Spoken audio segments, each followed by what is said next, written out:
합니다. 오늘 이 시편을 가만히 읽어보면 다윗이 이 시편을 지었을 때 상당히 억울한 일을 당했구나 하는 그런 느낌이 들어요.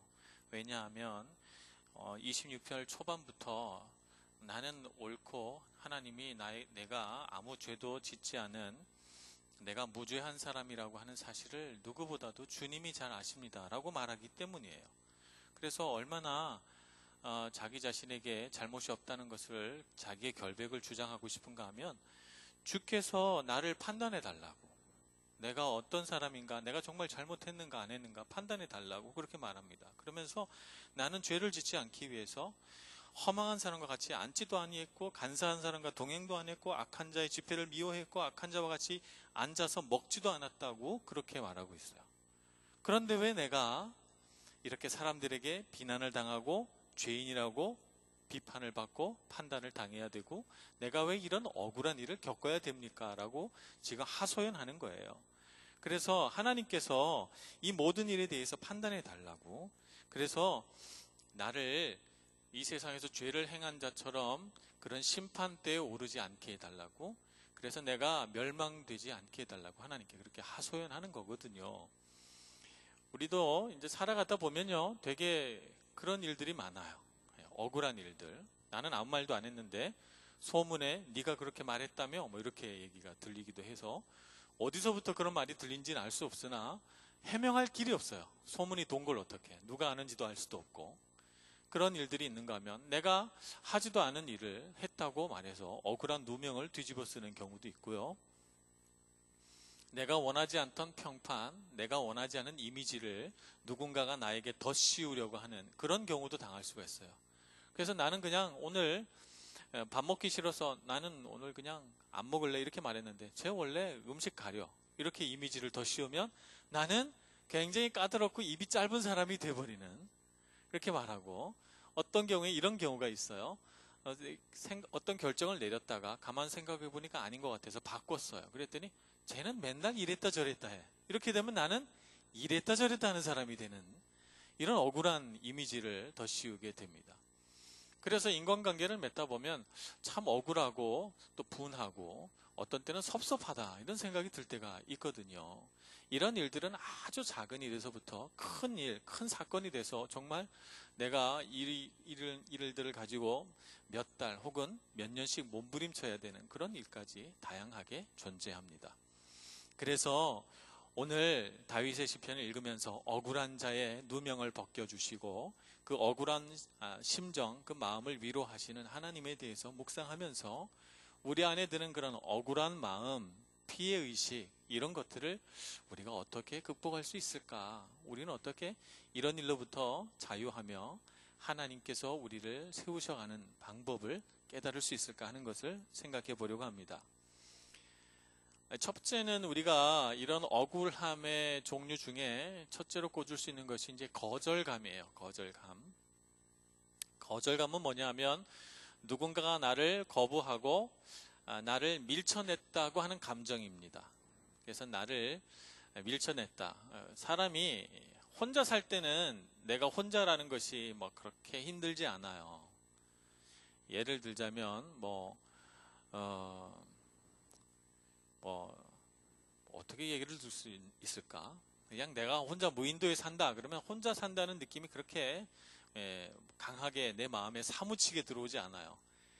그런데 사람들은 밖에서 막 축제를 벌이고 막 신나게 떠들고 놀고 노래하고 막 그런데 나만 혼자 외롭게 있다 그러면 진짜 외롭죠.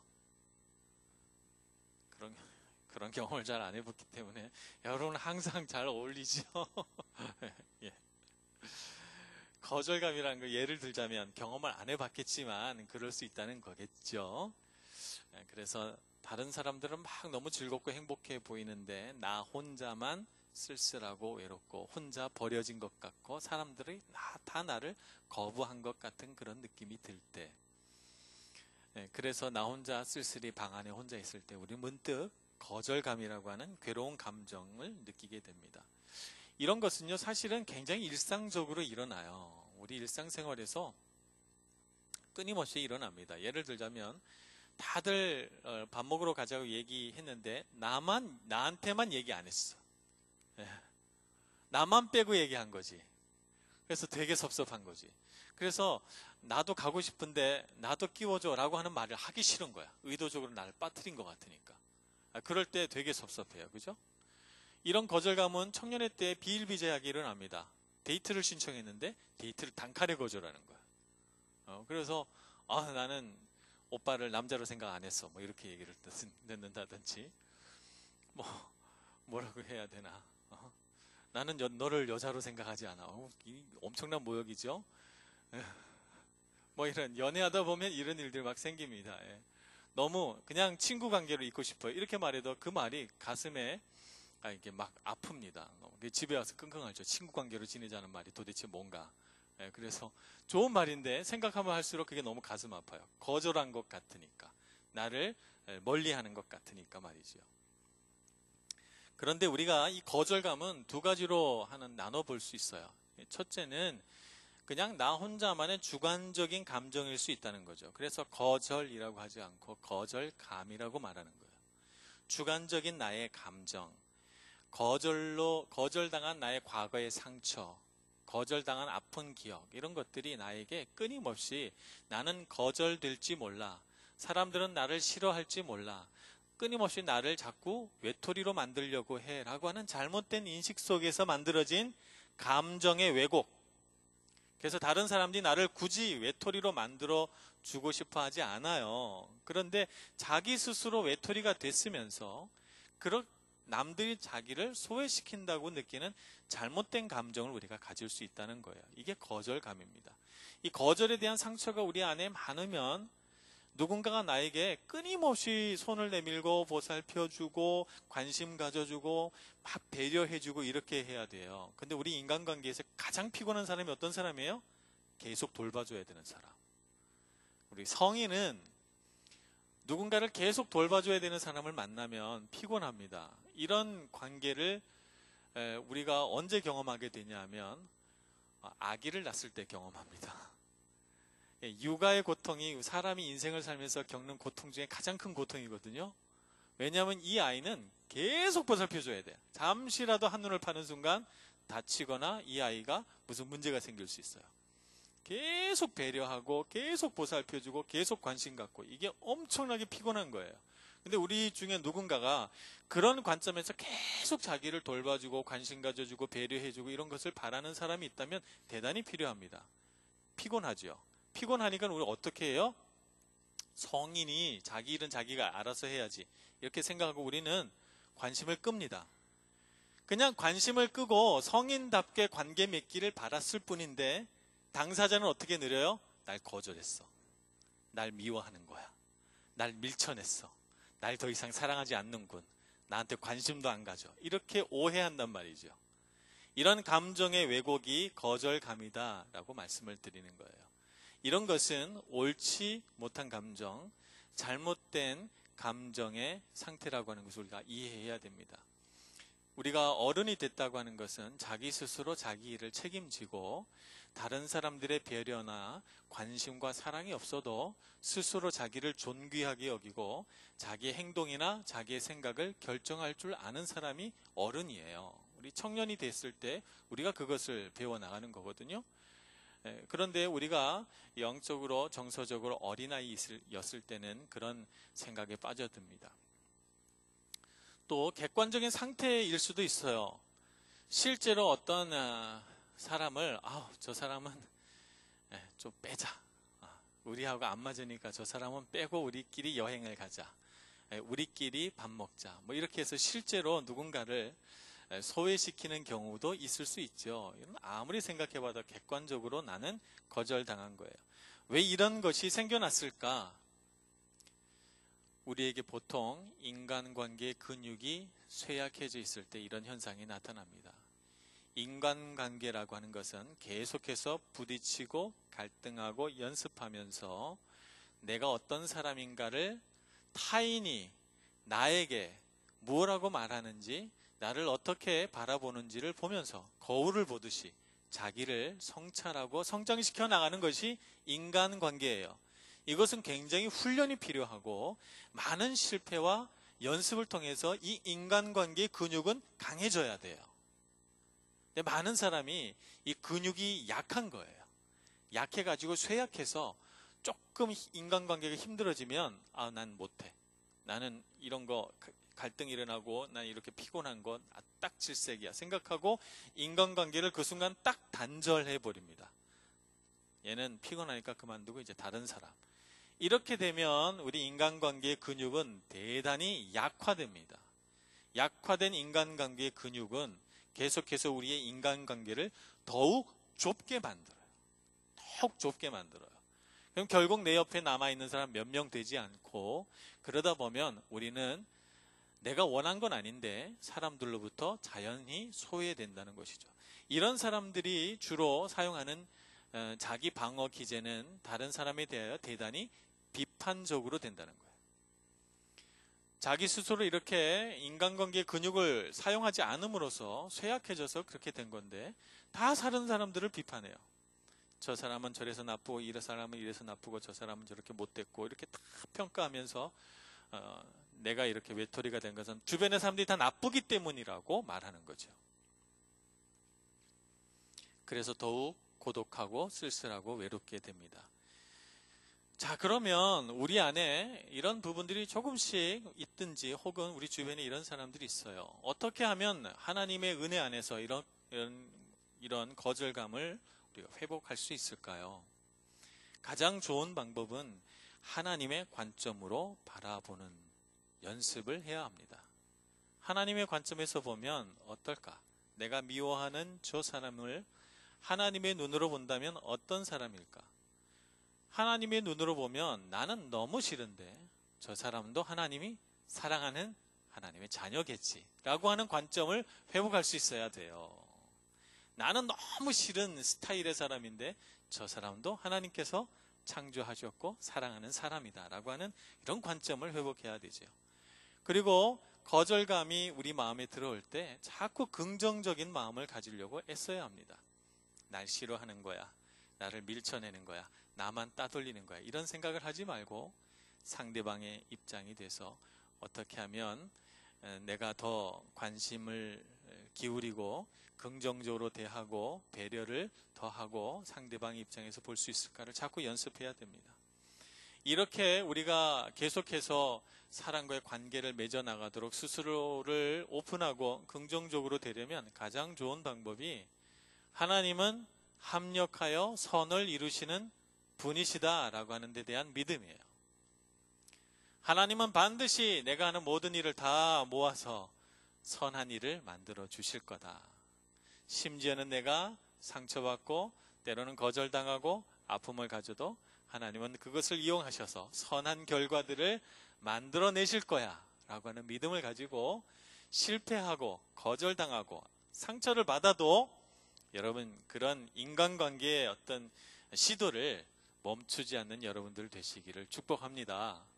특별히 이렇게 해외에 나오면 인간관계가 많이 좁아집니다. 한국에서 해외로 나올 때는 큰 세상을 살겠다고 우리가 유학을 나오고 실제로 한국과 유럽을 오고 가는 큰 세상을 살아가지만 유감스럽게도 여러분 느끼시는지 모르겠지만 인간관계 폭이 매우 좁아집니다.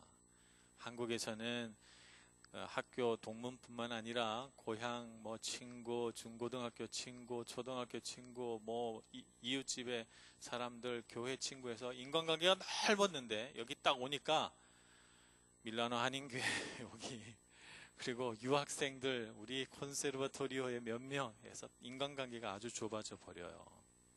그 좁은 인간관계에서 갈등이라도 한 군데 생기면 치명적으로 느껴집니다.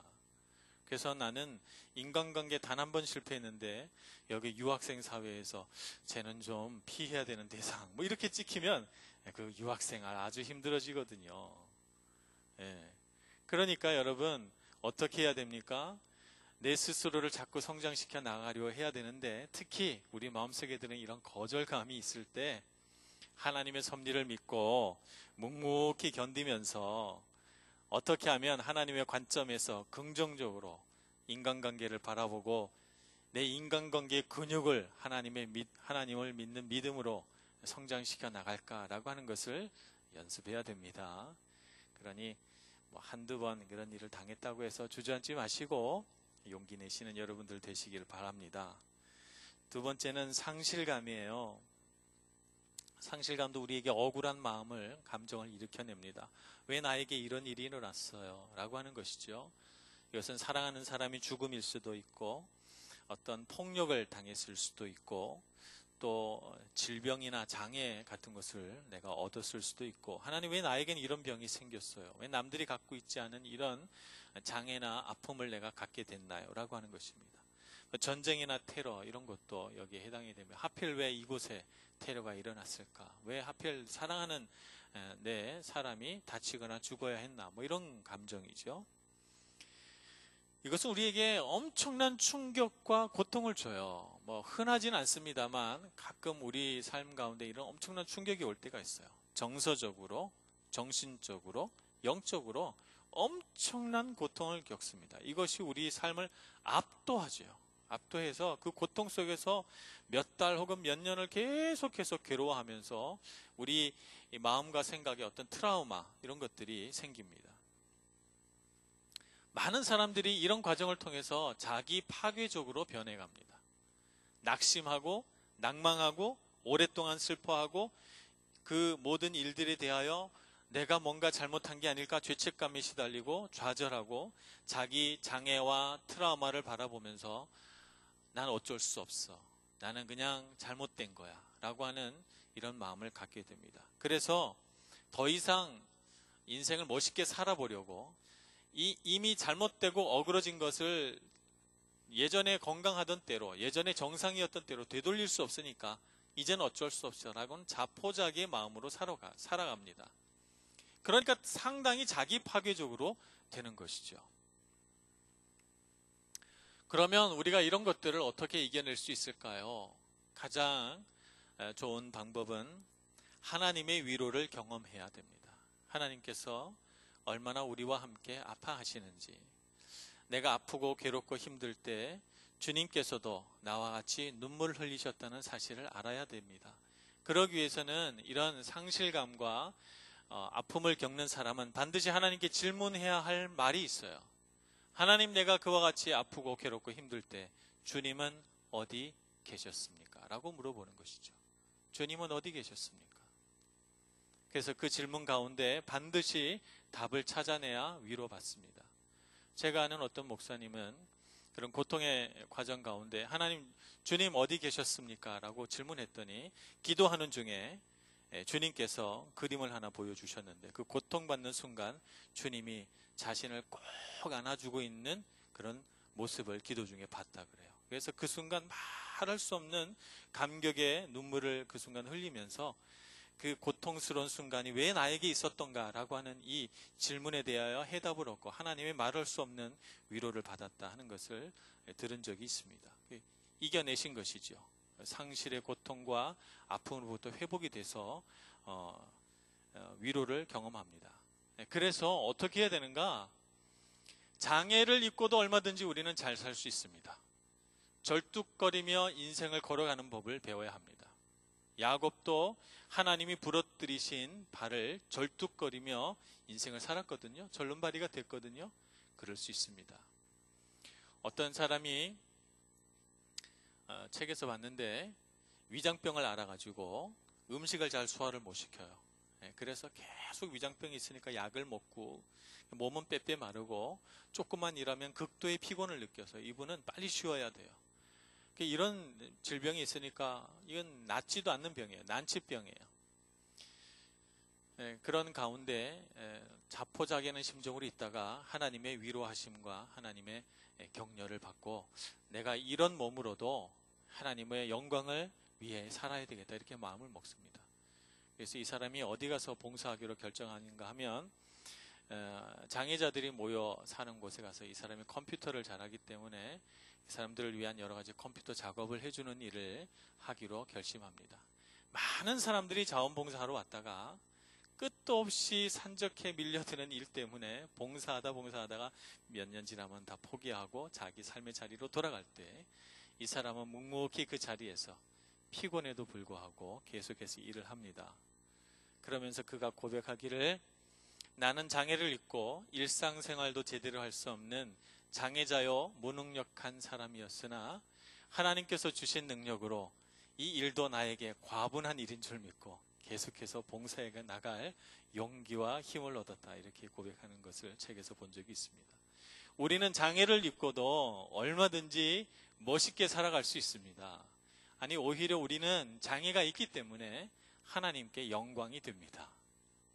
우리가 그것을 알고 우리가 부족한 거, 내가 상실한 거, 내가 남들보다 못난 거 이런 것에 너무 많이 집착하고 그것 때문에 낙심할 게 아니라 나는 절뚝거리고 나는 장애인이요 나는 무척 부족한 사람이지만 그래도 얼마든지 걸어갈 수 있고 그것 때문에 하나님께 영광이 된다고 주님께 고백해야 됩니다. 그런 믿음으로 걸어가시는 여러분들 되시기를 바랍니다. 세 번째는 죄책감이에요. 잘못했다는 느낌이죠. 내가 누군가에게 해를 끼쳤다는 그런 마음입니다. 보통 죄책감은 두 가지 기준을 위반했을 때 듭니다. 첫 번째는 내가 정한 기준을 위반했을 때, 다이어트 하려고 초콜릿은 안 먹겠다고 내 스스로 결심했는데 어느 날 책상 위에 놓이는 초콜릿을 보고 먹고 싶은 마음을 이기지 못해서 몰래 한 개 까서 먹었어요. 아무도 몰래. 아무도 보지 못했지만 내 마음은 죄책감에 눌립니다. 내 마음에 정한 다이어트 기준을 위반했기 때문이죠. 돈이 별로 없어요. 나는 물건을 보면 물건을 사고 싶은 충동을 억제를 못해요. 그래서 늘 돈이 모자라요. 그래서 그냥 쓰고는 모자라면 또 막 이렇게 쪼들리고 살고, 그렇게 살지 말자. 앞으로 절대 충동 구매하지 말고 계획해서 돈을 쓰자. 이렇게 결심했는데 어느 날 충동 구매하고 말았어요. 내가 사고 싶은 걸 질러버린 거죠.